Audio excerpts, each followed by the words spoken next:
Back with another video. और आज के इस वीडियो में हम पढ़ेंगे कुछ न्यूमेरिकल्स जो है बेस्ड बफर सॉल्यूशन पर। हमने अपनी पिछली वीडियो में बफर सॉल्यूशन की एक बहुत इंपॉर्टेंट इक्वेशन पढ़ी थी जिसका नाम था हेंडरसन इक्वेशन। वो इक्वेशन हमें बताती है कि बफर सॉल्यूशन से हम किसी भी सॉल्यूशन का जो पीएच है वो किस तरीके से कैलकुलेट कर सकते हैं। तो जो हमारी हेंडरसन इक्वेशन थी वो मेजरली जो उसकी इक्वेशन आई थी वो क्या थी, pH बराबर pKa प्लस लॉग सॉल्ट की कंसंट्रेशन अपॉन एसिड की कंसंट्रेशन। इसी तरीके से हम POH भी लिख सकते हैं। अब पॉइंट ये था कि अगर आपको किसी क्वेश्चन में POH निकालने को कहा, यानी कि आपको बेस की हमें सब इंफॉर्मेशन दी, तो हम उसमें क्या निकालेंगे, POH निकालेंगे। लेकिन क्वेश्चन में पूछा है pH, तो pH प्लस POH इक्वल होता है 14 के। तो अगर आप POH निकालते हो तो उससे आप pH भी निकाल सकते हो। कैसे? 14 में से माइनस करके। तो आज के तीनों न्यूमेरिकल्स हेंडरसन इक्वेशन पे बेस्ड हैं और जो हम आज सॉल्व करने वाले हैं।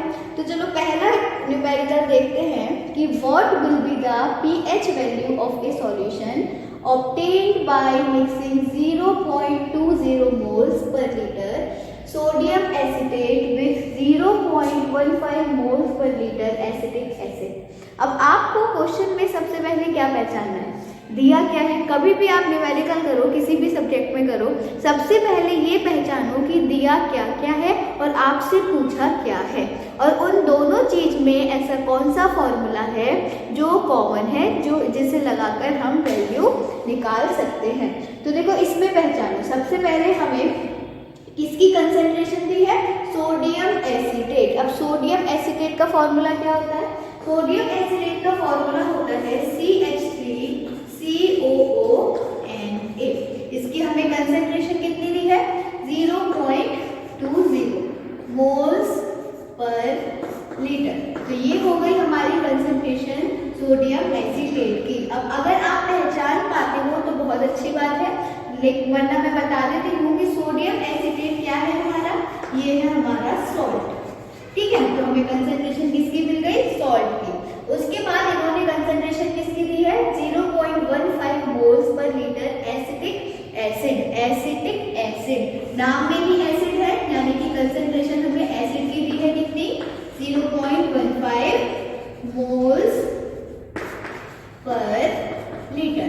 अब देखो हमने फॉर्मूले में क्या पढ़ा था, जब हमें इसका pH निकालना था, इसमें भी क्वेश्चन में हमें pH निकालना है, तो हमने क्वेश्चन में क्या पढ़ा था, pH इक्वेशन में pH is equals to pKa plus log salt की कंसंट्रेशन अपॉन एसिड की कंसंट्रेशन।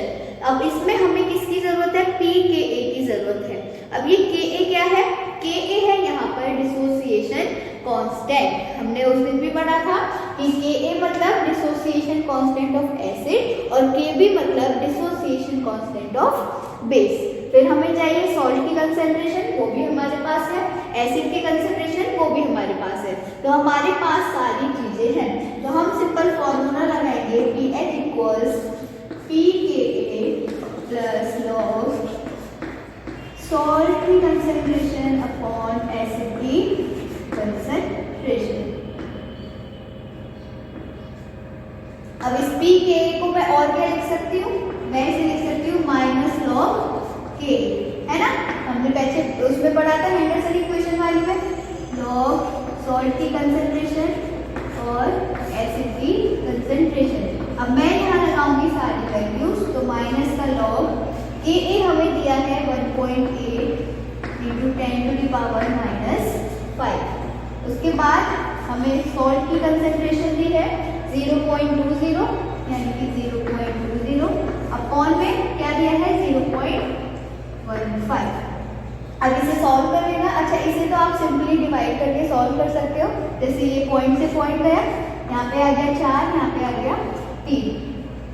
उसके बाद अब जैसे ये माइनस लॉग 1.8 × 10⁻⁻5 है, हमने क्या पढ़ा, अगर लॉग में जैसे कोई भी दो वैल्यूज मल्टीप्लाई में हैं तो हम उसे प्लस कर देते हैं, और अगर कोई भी दो वैल्यूज डिवाइड में है तो हम लॉग में उसे माइनस कर देते हैं। ठीक है, मल्टीप्लाई प्लस और divide minus.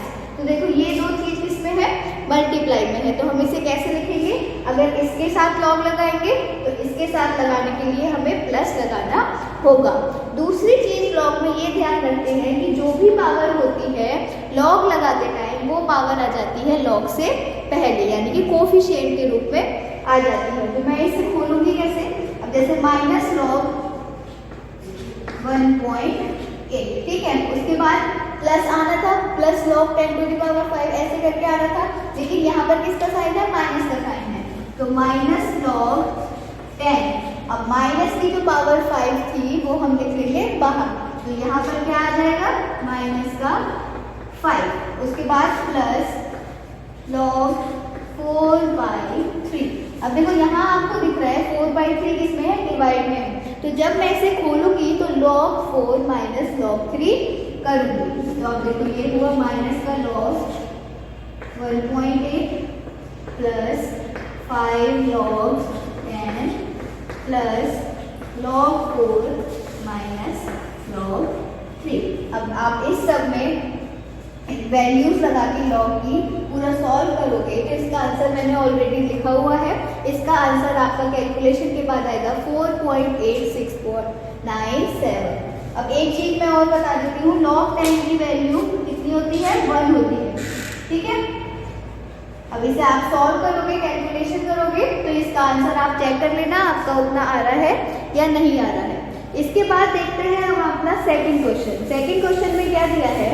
A buffer solution contains 0.015 moles of NH4OH and 0.025 moles of NH4Cl. Calculate the pH of this solution. और given क्या है? Dissociation constant of base. देखो Kb दिया हुआ है, Kb क्या होगा? Dissociation constant of base. तो अब इसमें हमें निकालना क्या है? pH। लेकिन हमें जितनी भी डिटेल्स है, डेटा है, वो किसका दिया है? बेस का। तो हम पहले निकालेंगे क्या? pOH। अब देखो दूसरे क्वेश्चन में दिया हुआ क्या है? हमें दिया है NH4OH की कंसेंट्रेशन। NH4OH क्या है? बेस। और इसमें कंसेंट्रेशन कितनी दी है इन्होंने? 0.015। उसके बाद क्या दिया है? 0.025 मोल्स NH4Cl के। ये है हमारा सॉल्ट, ये है हमारा सॉल्ट। तो सॉल्ट की कंसेंट्रेशन दी है 0.025। अब ये हुआ बेस की कंसेंट्रेशन, ये हुआ सॉल्ट की कंसेंट्रेशन। और क्या दी है? Kb की वैल्यू दी है। तो हम पहले वो इक्वेशन लगाएंगे, pOH बराबर pKb plus log salt upon base. Simple सा है। pKb को क्या लिख सकती हूँ? माइनस लॉग Kb फिर plus log salt upon S upon base.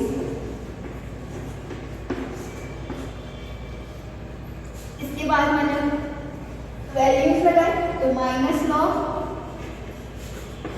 Kb को कैसे? 1.8 इंटू 10 टू द पावर -5। उसके बाद प्लस लॉग सॉल्ट की कंसेंट्रेशन 0.025,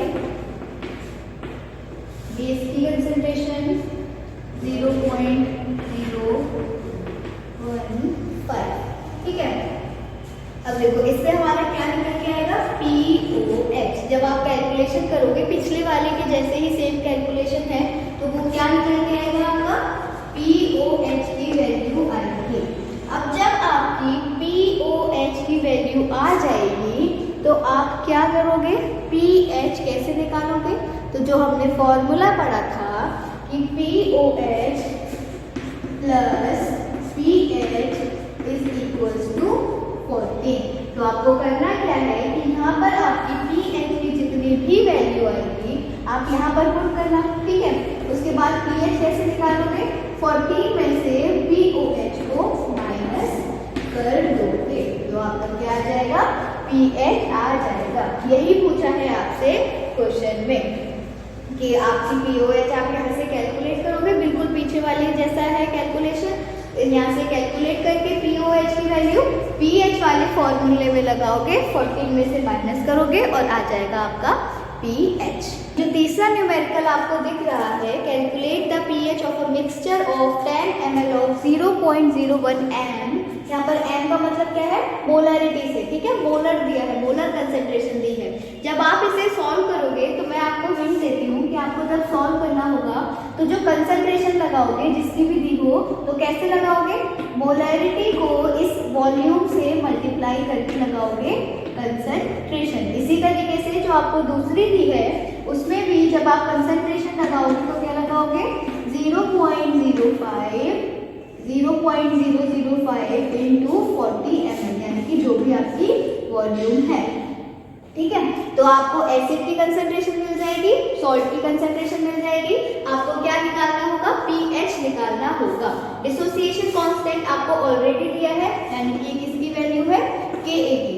जो हमने ऊपर दोनों न्यूमेरिकल सॉल्व करे बिल्कुल सेम उसी इक्वेशन पर तीसरा न्यूमेरिकल भी सॉल्व होगा। हिंट आपको मैंने दे दी है कि आप कंसेंट्रेशन किस तरीके से निकालोगे, जो भी पोलैरिटी है उसकी वॉल्यूम से मल्टीप्लाई करके, ऐसे ही एसिड के लिए भी जो भी पोलैरिटी है उसकी वॉल्यूम से मल्टीप्लाई करके आप कंसेंट्रेशन में सिंपल फॉर्मूले में लगा देना, इससे आपका आ जाएगा पीएच।